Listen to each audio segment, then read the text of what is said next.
Registrations are now open for the 8th Bioceuticals Research Symposium to be held in Melbourne from the 3rd to the 5th of April 2020. To register, please go to bioceuticals.com.au and click on the Education tab.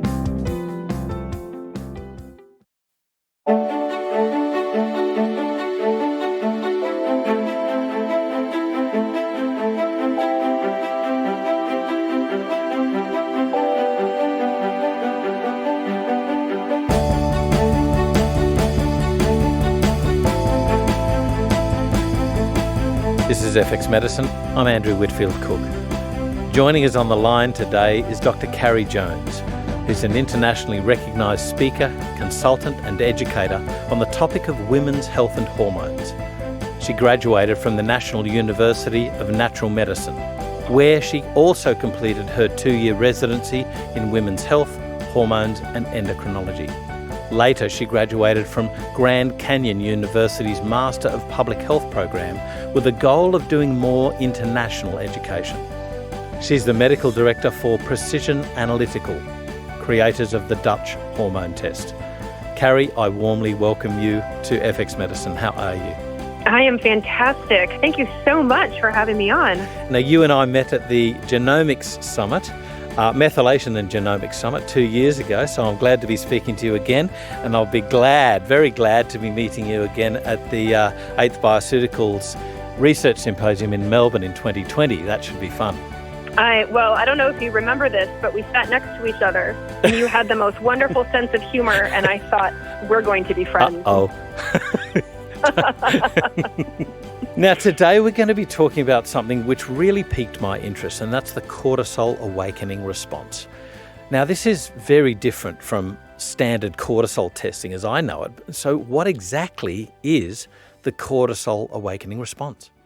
It is not something to do with gas. Right. So we call it the CAR. It's actually a natural release of cortisol that happens in your body when you wake up in the morning and open your eyes. Now, we're all familiar with the way cortisol is made throughout the day. We're all familiar with how our body works off of a circadian rhythm where cortisol goes up and then it comes down.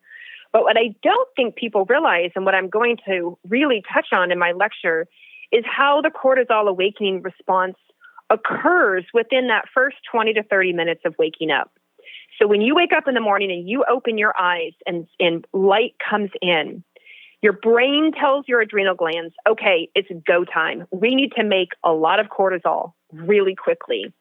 And if you can't do it quickly, or you do it too quickly and you make too much cortisol, you end up with a lot of symptoms. You end up with things for everything from like anxiety and depression all the way to inflammation, worse blood sugar response, worse energy levels, not feeling resilient. You can increase your risk for autoimmunity. So focusing on that first 30 minutes of your day when we're testing cortisol can actually set yourself up for the whole rest of your day and a whole number of health outcomes that you want to pay attention to. Could this partly explain the controversial topic in diabetes of the Somogyi effect, the Somogyi phenomenon? It is part of it. I think it's part of it, yes. Right. I think it's part of it. And the reason I say that is when I'm looking at testing and people can have an early spike in cortisol. So they may still be asleep, but the communication between the brain and the adrenals is inappropriate. And so they can have an early spike in cortisol, which can actually then increase glucose production or glucose creation. And when they wake up, they can have elevated levels of blood sugar. Whereas the opposite can happen. If you have somebody who doesn't have a very strong awakening response, their cortisol production is actually quite weak, it's quite low, maybe it goes down, which can happen in some people. Now you actually have the opposite effect. You don't make a lot of cortisol in the morning, you're ridiculously tired, and you have all sorts of blood sugar issues because you've woken up fasting, but your body isn't actually breaking down your fatty acids to make glucose in the way that it's supposed to because it's not getting an appropriate signal from cortisol to do so. So these people often wake up hungry or hypoglycemic or shaky. So you can actually swing either way depending what your awakening response is doing. There's so many questions here to go into. I mean, cause or effect. I guess there's a first one. Right. So, and it depends. So, like, let's say the classic example is when I'll ask somebody, "How do you do in the morning? Tell me about your morning. Do you have energy in the morning?" And they'll go, "Well, yeah. After about 2 hours and 2 cups of coffee, I feel normal. I feel human again." I'm like, "All right, I can, right? That's pretty standard." Yeah. I'm like, I can tell you right there, you do not have a healthy awakening response, because your body, your brain is supposed to switch from conscious, meaning my eyes are open and I've recognized my alarm is going off and I need to get up, to alert within that 30 minutes, sometimes 60, but research says more like 30. So if you're struggling in the morning, that tells me that your awakening response is low. Now, what can cause a low awakening response? Like, the list is actually really quite long, but the number one thing is sleep irregularity. People who have sleep apnea can really affect the ability of that communication between the brain and the adrenals. And the amount of people with sleep issues, and they don't even maybe realize it. They wake up several times in the night. They don't hit their deep sleep, or they're mouth breathers. They snore in their sleep. They have sleep apnea, right? All those things can suppress a proper awakening response. Now you have the opposite. Let's take the opposite person. The person I say, "How's your morning?" And they go, "Oh my gosh, I get up in the morning and I'm immediately fight or flight. I'm immediately anxious. My heart is racing. I jump out of bed. I'm running around like a chicken with my head cut off. I'm trying to get my kids ready. I'm trying to get ready for work. I have stressful text messages that are coming through. I'm fighting with my spouse. It's a mess." Well, what I know is that they're in that 30 minutes, their cortisol production goes way up, because that's anticipating the fact that they're about to have a chaotic morning. We just repeat patterns as humans, right? So the brain goes, "Look, he or she's going to wake up just a stressed out mess. So let's just go ahead and really ramp up that cortisol production, really get that adrenaline going so that we can help the person deal." But of course, we don't feel helped. We feel anxious, and we feel like we panic, and we feel like we're running around, running late, and, yelling, and we have a short fuse and no patience. And so that anticipatory stress is what sets us up for the rest of the day. So it can go both. Again, it can go both ways. Okay, you talk but about... there are lots of other reasons, lots of other causes. Yeah, just a little point on how humans repeat patterns, and also how we adapt. What happens, or how quickly do we readapt, say, when people go on holidays and that stressful morning flight or fight response isn't there? Is it continued? So this is a really interesting question, to ask people. So I will ask my patients, when you go on vacation, how do you feel? And it's really insightful when they say things like, "Well, it takes me 4 or 5 days to relax, but by then we're already having to come home."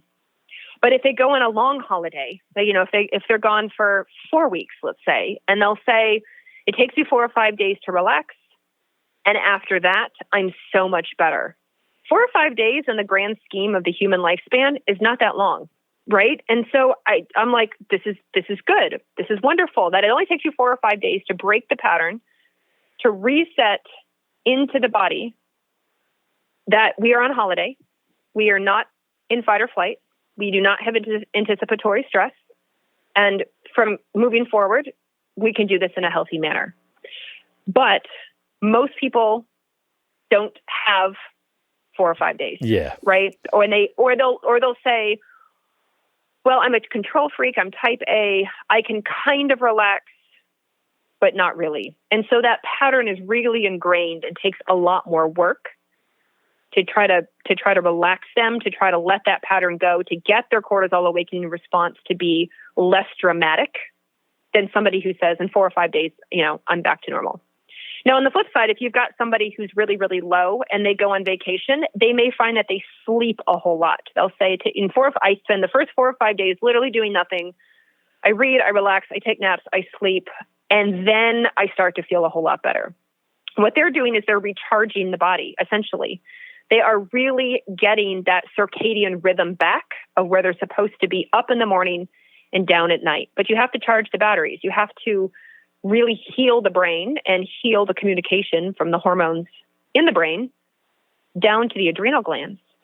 And so vacation can be wonderful, or holiday can be wonderful for either end of the spectrum, because in the end, they both come out and they go, oh, I feel so much better. I have much more resiliency. I feel restored. I feel, like better than I was. I'm a whole new person. The problem is, on either way, they go back to reality. Yeah. And they fall right back into the same trap. I mean, the big question there, of course, is how do we change people? How do we help people to change an old habit, to break an old habit, to reform new ones? Absolutely. And it starts with, when it comes to the cortisol awakening response in particular, it starts with that circadian rhythm. It starts with that light-dark cycle. So what I advise people or suggest to people is at night before bed, you want to take advantage of the darkness. You want to be off your screens. You want to be, off your phone, off your tablet, off your TV, or wear those glasses, those blue light blocking glasses that will at least help minimize the effect of the blue light that's stimulating to your brain. And then in the morning, you want the opposite. In the morning, you want the light exposure. I want you to go outside and enjoy the natural sunlight for 5, 10, 15 minutes. I want you to open up your blinds or your curtains and flood your room with natural sunlight. Yeah. I want you to go buy a full spectrum light box off the internet and turn it on in the morning as soon as your alarm goes off. I want it to fill your room with full spectrum light, not fluorescent light, but full spectrum, broad light, right? And I want to just retrain the body that we go down at night and we are up in the morning. Because what I find is that so many humans, it's really difficult to change our stress. It's really difficult to change our jobs. It's really, we can't get rid of our kids. Like, there's a lot of stressors in our life. They just are what they are, and we have to deal with them the best we can. But what I do find is what I'm so excited about with the symposium in 2020 is that you're going to cover all the basics. You're going to cover how you're going to eat for your health. You're going to cover how you're going to sleep for your health, and how we can just reset these natural, normal patterns so that when chaos happens, when stress happens, we're more resilient and we can handle it. If you sleep healthy for 8 hours, if you hit all your stages of sleep and you wake up feeling restored, you're going to handle your stressful day better than somebody who is up all night or can't hit their stages of sleep or goes to bed way too late and then gets up way too early. They're not resilient, and they're not going to be able to handle their day. I hear this word over and over and over again, resilience. And it seems to me to be the key. How do we restore or even give somebody resilience when they haven't had it or when they've lost it? I was talking to a colleague of mine a couple days ago, and I have a tracker that I use, and it helps me track my sleep. And he said, you posted a picture, and it says you average between 2 to 3 hours of deep sleep a night. I average about an hour a night. How do you do that? How do you hit 2 to 3 hours of sleep? And I said, well, I do a number of things for sleep, one of which is that the majority of your deep sleep, when you're looking at your phases of sleep, your deep sleep is where you restore and you heal. It's where your brain activates something called your glymphatic system with a G, your glymphatic. Yep. And it's where it clears out debris, right? And it like heals cells, and it gets rid of the bad cells, and it circulates hormones, and it, moves stuff around, and it like feeds the cells. It does all this great stuff, but it only does it in the deep sleep. The deep sleep is also when men make testosterone. It's right then. Men don't make it in the day like we think. They make it in the deep sleep at night. And so our deep sleep is really imperative. And I said most of the deep sleep in humans is done in the first part of sleep, which is why the researchers, the circadian rhythm researchers, advocate that people go to bed somewhere by like 10 or 11 o'clock at night. And he goes, oh, no. I go to bed at 1 a.m., sometimes 2. Whoa. And I said, well, you're missing your deep sleep. Yeah. Now he'll get up at 7, or he'll get up and he's like, well, I do get like 6 to 7 hours of sleep. I said, no, it doesn't count. You have a built-in, born with circadian rhythm in every cell in your body, and they want you to be in bed by 10 or 11 at night. And if you just simply adjusted when you went to bed, it'll take time because he's, got a pattern at this point. Then if you can go to bed at 10 or 11 at night, it will help increase your deep sleep. Right. And that's just his example. That's just one example. And I know people listening to this are guilty as charged. I know people listening to this are like, well, I try to go to bed at 10. Yeah. But then I'm on my phone, and then my kid comes in and they're thirsty, or, I'm doing work. My kids are in bed and it's my power hour. I stay up so I can work on my computer when the house is quiet, or that's when I do all my catch up. I'm like, I know, I get it. I 100% get it, but you're doing it at the risk of your health. You're doing it at the risk of your sleep, which is then affecting your awakening response, which is affecting your resiliency. Yeah. What about things like seasonality with regards to how light penetrates the room? Humans are unfortunately economically wired to regularity because we work. That is true. And where you live in the world, where I live in the United States, we are historically grayer and rainy a lot of the year. Yeah. And so even in the summer, even if the sun is supposed to be out early in the morning, it may not be. It might be a rainy day. And so in that case, you have to buy your light. You have to buy your brightness. So that's when I was talking about those broad spectrum or full spectrum light boxes. And they're not very expensive, thankfully. And there's some wonderful ones on the market. And I tell people to buy one, and when your alarm goes off in the morning, to hit the button, have it right next to you, and turn it on, and fill your room with that full spectrum, that broad spectrum lighting, because it can make a world of difference. And now a lot of companies have jumped on the alarm clock bandwagon of making an alarm clock that is a full spectrum light that gradually gets brighter as you get closer to your alarm. So if you wake up at 6 a.m, it might start to get brighter and brighter by about 5:45 until it's met maximum brightness at about 6 a.m. to get you out of bed. And for some people, that works really, really well. In fact, my best friend has one of those alarms, and she swears by it. She said it's made a world of difference in her morning energy. Speaking of alarms and sound, waking us up, I'm interested by the examples of, the sine wave, the square wave, the sort of the klaxon sound, that mank, mank, which for teenagers does not work. And yet a soothing, more alpha wave driven piece of classical music can wake them up. Something like, Pachelbel's Canon in G. Mm-hmm. These more soothing sort of sounds, and then gradually increasing that sound. It's really interesting. I mean, the teenage brain in general, it's just fascinating. Yeah, what happens? As it continues to develop. Yeah, right. But do you find that, when we're talking about the cortisol awakening response and that flight or fight response, sometimes they have to change that type of alarm? Interestingly, research says that alarms do not affect the awakening response. Gotcha. So the startle response should not affect it if you do it the same 5 days a week, Monday through Friday, or whatever your work schedule is. Yeah. Now, what will change it, though, is if you have to shift your alarm for something. So, for example, if you have to catch a very early flight, mm-hmm. and you've moved your alarm clock, to get up an hour or two earlier than normal, that will affect it.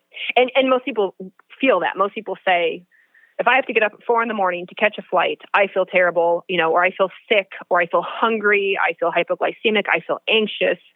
I definitely have people that say, why do I feel this way at 4 a.m. but not at 6 a.m? I'm like, well, first of all, nobody should have to get up at 4 a.m. Yeah.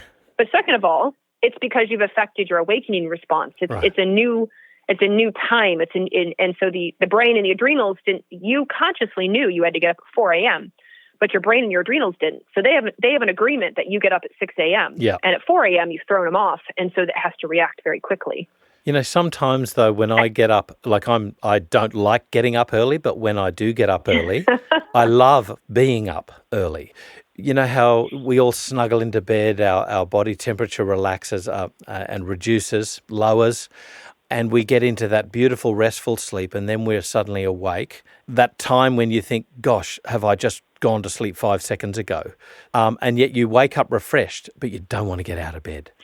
Discipline. The feelings go into it, right? Yes, exactly. Discipline is a great way to put it. When I'm not an early morning person, but I'm like a normal morning person. I'm rather pleasant in the morning. I don't need coffee to be a nice person. And when my alarm goes off, I will get out of bed. And I know I have a healthy awakening response because I've tested it.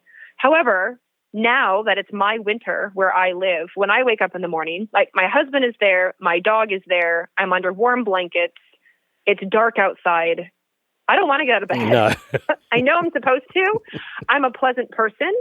But why would I? Why would I get out of bed when like all my happy places are right there? That's right. And it's dark out. It does take discipline and motivational self-talk to convince myself, get up and go work out. Now, just moving on. So what information does the cortisol awakening response give about your health in general? Oh, so many things. This is what I love about it so much. So the cortisol awakening response has an impact on things like energy and resiliency and mood, which all are things that we have talked about.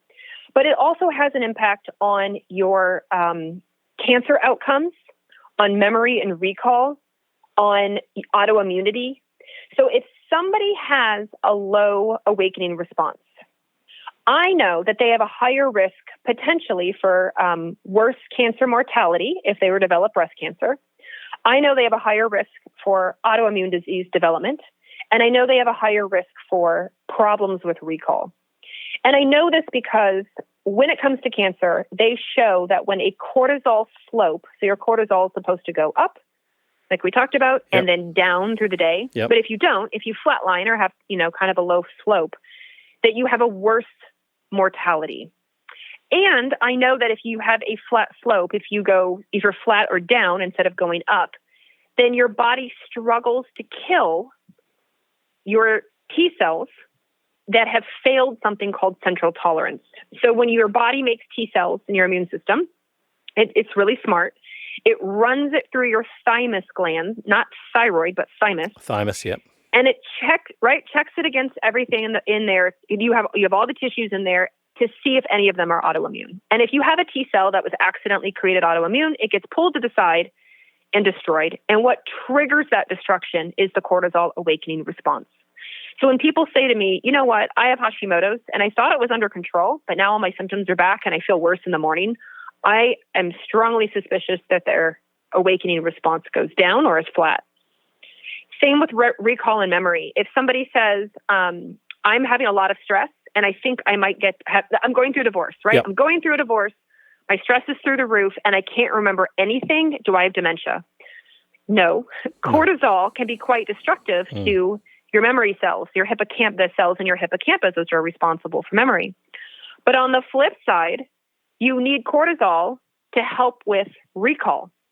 So people, if you're listening to this today and the next day can't remember at all what Andrew and I talked about, you have poor recall, and I bet you have a cortisol awakening response issue. It's so fascinating. On this little 30-minute rise of cortisol in the morning, I can tell people so much about their health. Right. And are we talking hippocampal damage or restructuring? Like I'm thinking here about plasticity here. Yes, both. You can have both. So if you have hippocampal damage, let's say you had traumatic brain injury. Let's say you're a smoker. Yeah. Let's say, you've gotten into a car accident. You're on medications that are suppressive, such as steroid medications. All of those things affect the hippocampus, and the hippocampus controls the cortisol awakening response. Right. Same with the hypothalamus. Okay, Yeah. so with regards to the hypothalamus, what about things like the reticuloactivating system? Are we damaging that so that we're then leading to a chronic nervous restructuring of an organ? You could absolutely. And in that restructuring, it's survival, right? So when the body is restructuring and changing plasticity, it's doing to help you survive, but it may result in you having an inappropriate awakening response. Okay. You will still survive. You won't die. You'll still wake up in the morning. Yeah. But it may not be as healthy and appropriate as you want it. Yeah. Right. Okay. So getting back to plasticity, can it be restructured so that you have a normal awakening response and your hypothalamus is reconfigured? Yes. Yeah. Plasticity is changeable, right? And so I tell people it takes time and effort. And if you're willing to put in the time and effort, you can change the pattern. I mean, just like if you get a new job and if your old job, you had to wake up at 7 a.m, but in your new job, you have to wake up at 5:30 a.m, you'll do it. You'll do it eventually. At first, it'll be really hard. And then eventually it'll be your new normal. You've just changed your plasticity. Yeah. There was an interesting thing you said about cancer prognosis as well, and I'm interested there with regards to flight staff. They have an increased risk of breast cancer and melanoma, I think it is.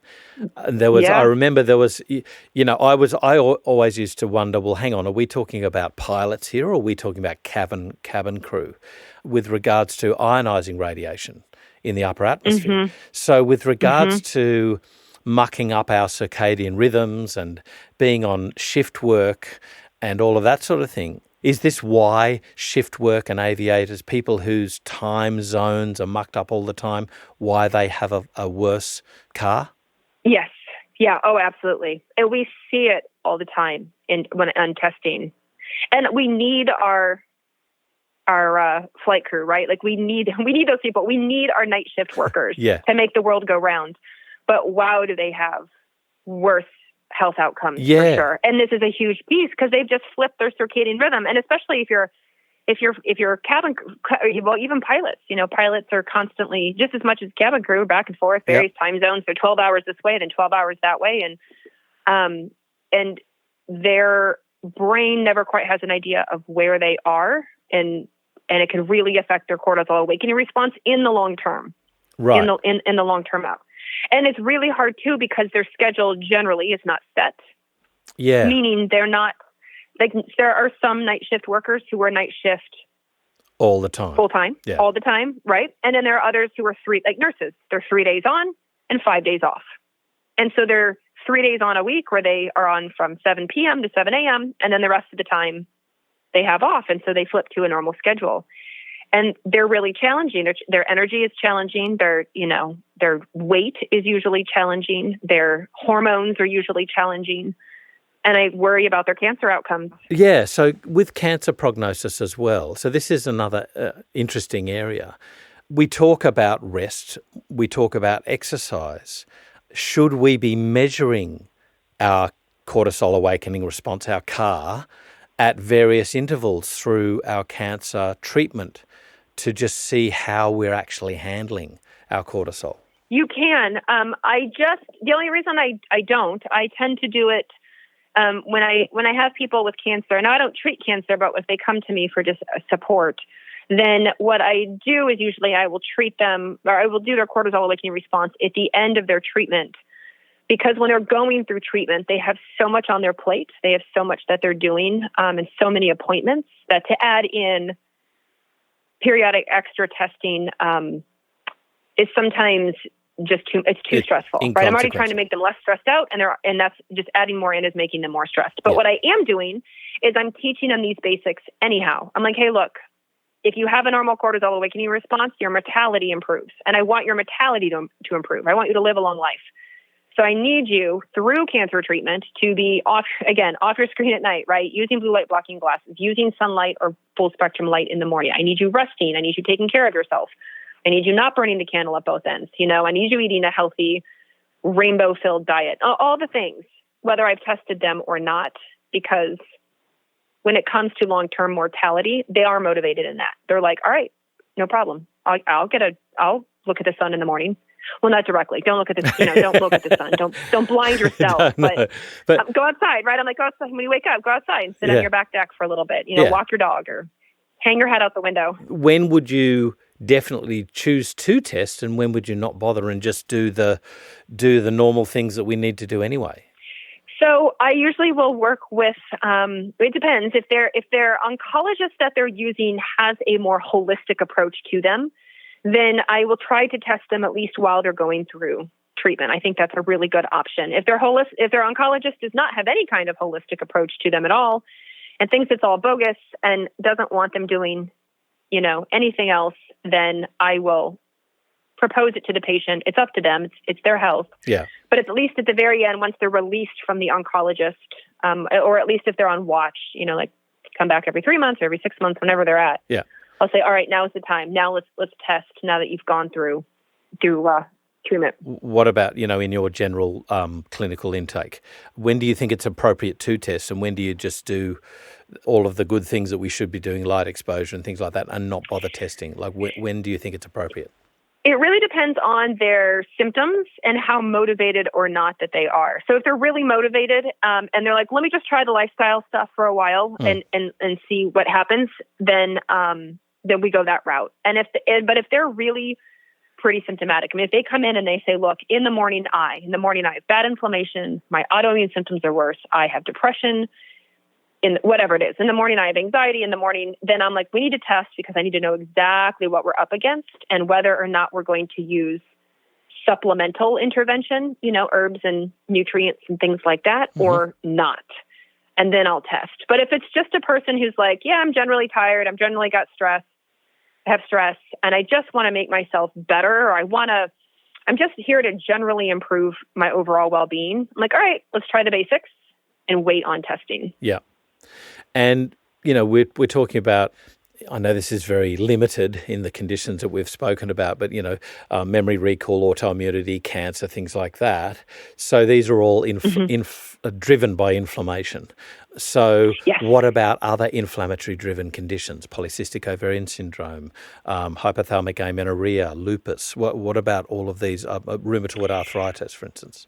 Right. Well, when it comes to the female health, a lot of it's reproductive rhythm, right? PCOS. I mean, obviously there's like you said, inflammation, but when we're trying to get a woman's cycle to come back, it's a reproductive rhythm issue. And so you can't fix your reproductive rhythm until you fix your circadian rhythm.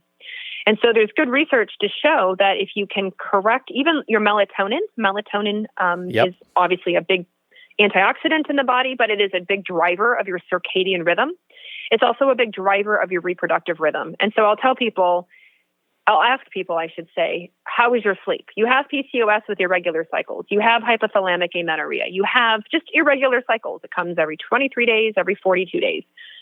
How's your sleep? Are you sleeping consistently? And the number of women that go, no, is astounding. And so I'll say, well, let's start with your rhythm, your circadian rhythm, while we're working on this other stuff, because if we can get your circadian rhythm rhythmic, it will help your reproductive rhythm become rhythmic.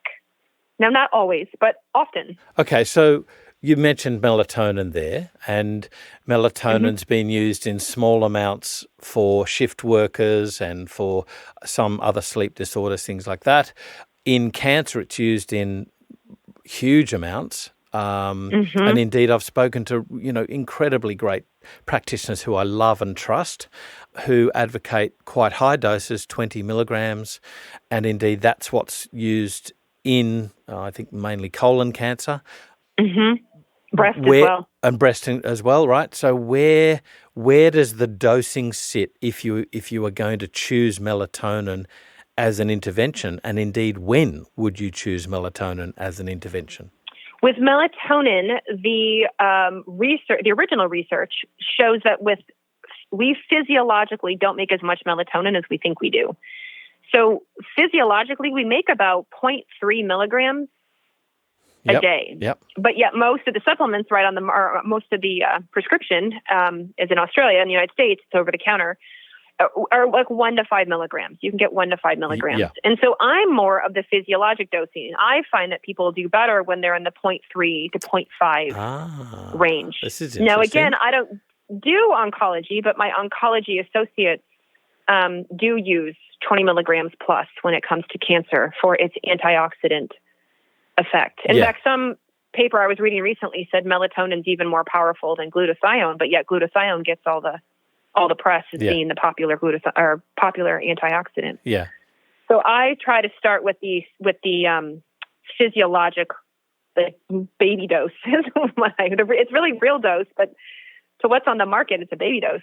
And what about other medications that might interfere? Opioids is a cracker. Sleeping tablets, the benzodiazepines. I mean, there's one of the scourges of our society, which, there was a major advertising campaign some decades ago because people were just relying on them like Smarties in Australia. Yep. And all of the other sleeping medications that will have you sleepwalking or sleep doing things you don't even realize. It's so scary, the number of stories I've heard. What about other medications, though, that might interact with the hypothalamus? There's an acne medication. We call it Accutane or isotretinoin. Oh, right. Mm-hmm. Yes. Roaccutane in Australia. So, yep. I had a patient who, actually that's not true. I was consulting with a doctor on their patient, and the patient looked like they had Addison's disease. And the endocrinologist said, it's not Addison's, it's not true Addison's, but I suspect it's the Accutane this woman is on. Had her stop the Accutane, retested after about, I want to say 4 to 6 weeks, and her cortisol levels were normal again. And when I did some research, I found it mixed in research that Accutane can either have no effect or it can kill cells in the hypothalamus and subsequently affect cortisol production downstream. I don't see it affect hormones as much as I do see it affect cortisol.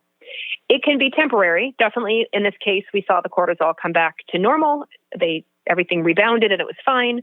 Or it can be permanent and long term. Wow. And since I've told this to women, men as well, when I lecture, I've had more practitioners come up to me and say, oh my gosh, you know what? I've never been well since Accutane.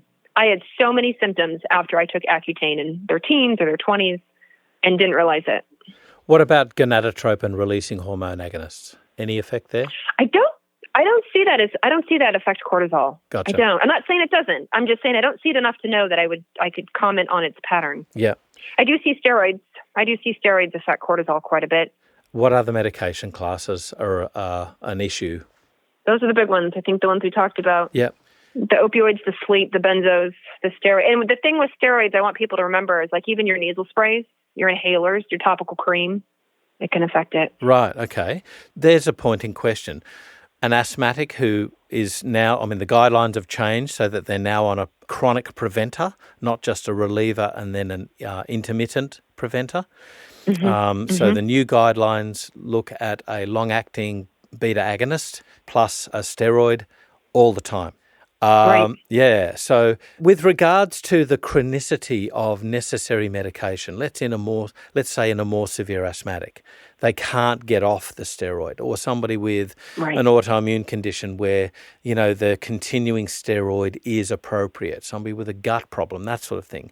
How do you then correct the cortisol awakening response? How do you readapt it? I'm not going to lie. It's insanely difficult. And the reason is nothing is stronger than a steroid. Right. I can't put somebody on ashwagandha, eleutherococcus, B5, and think that it's going to top prednisone. It's not. Prednisone is going to win every time. Yep. And it is suppressive to the HPA axis. And so it's really challenging. And it requires the practitioner doing a lot of work to figure out why is their asthma so bad? What is triggering it? What is it? Food? Is it environmental? Is it whatever it is? The same for a rheumatoid arthritis. Rheumatoid arthritis person who's on prednisone all the time.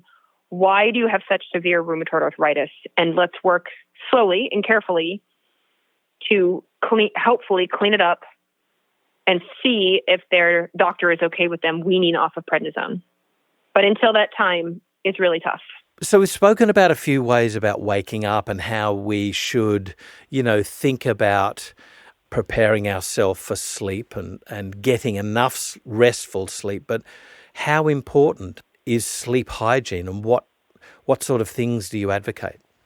I think it's critically important. And I advocate all the way from as it starts to get dark out, which I realize, depending on the season, it might get dark at 5 p.m. And in other seasons, it gets dark at 10 p.m. And so I'm definitely advocating for people, look, if you have sleep issues, if you have cortisol issues, I need you to be mindful of what you're doing at night, what you're reading, what you're watching on TV or your tablet. Is it stimulating? Is it scary? Is it the news? Is it all the things that are going to wind you up? Who you're talking to? Are you drinking alcohol? Are you drinking? Are you eating sugar? Are you repeatedly having heavy meals right before bed that are difficult to digest? Do you have digestive issues? Do you have heartburn? Do you have gas, bloating, constipation? Do you have parasites? All these things I'm taking into account, all the way up to tell me about your bedroom, tell me about your bed, Who sleeps in bed with you? Do they snore? Is it kids? Do you co-sleep? Is it your animals? Do you need to get a bigger bed? How long have you had your mattress? If you had your mattress since the day you got married 41 years ago. Oh, that's a big one. Like all these things, right? I'm asking, tell me about your pillow. When was the last time you changed your pillow? And it's amazing because people, it's so our normal, and I'm guilty as well. I am not perfect at all whatsoever. But when I ask these questions, and the mattress, how long have you had your mattress? And people go, oh God, 20 years, or, oh, wow. We got it here, and wow, that was 3 moves ago, and oh gosh, 2 children ago. And like, all right, well, maybe it's time for a new mattress. Tell me about your pillow. These things. Tell me, who sleeps in bed with you? Well, it's my partner. We co-sleep, so our child and 2 of the dogs. And what size bed do you have? Maybe you need a bigger bed. Maybe you need to work on this. Maybe we need to, reassess some of these things, because I understand you don't want to hurt their feelings and you want to do this as a family, but it's at the expense of your health. And if you're not healthy, you can't take care of your family. And how often do you get this disconnect between the partners? Lee and I, my wife and I, laugh about this all the time. She's quite a light sleeper. She needs perfect darkness. And forgive me, but I love watching YouTube funny videos at night. So Lee's already asleep, and I get into bed and watch these videos, and I start giggling, and I'll just get this fist coming across the bed at me. So how often do you get this disconnect, and how do you address this difference in partners' sleeping patterns? All the time. I have partners that will say, I go to bed at 10 and my partner doesn't go to bed until later. We have different, or I work the day shift and they work the night shift, or they work swing shift. And so, it's the same bed, or just what you said, I go to bed, I have to sleep with earplugs. I have to have a eye mask, and, my partner snores, and, it's a real problem. And so it's a lot of education, and it's a lot of trying to get them to see how this is affecting the greater good of not only their health, but their partner's health, their kids' health, even their pets' health. It's affecting everybody in the whole family when the sleep hygiene is not that healthy. When you're drinking 2 glasses of wine, before bed, and you have dessert, and then you can't understand why you have hot flashes and night sweats and heartburn. I can tell you why. Yeah. And so it's just addressing these questions and just mirroring it back to people. Having some of a reality check is sometimes all they need, because it's what they've been doing for so long. And then when you go, you know what, that's not actually working out. And here's what it's doing to your results and your resiliency and your energy and your pain and how you feel in the morning. And they go, oh crap. All right.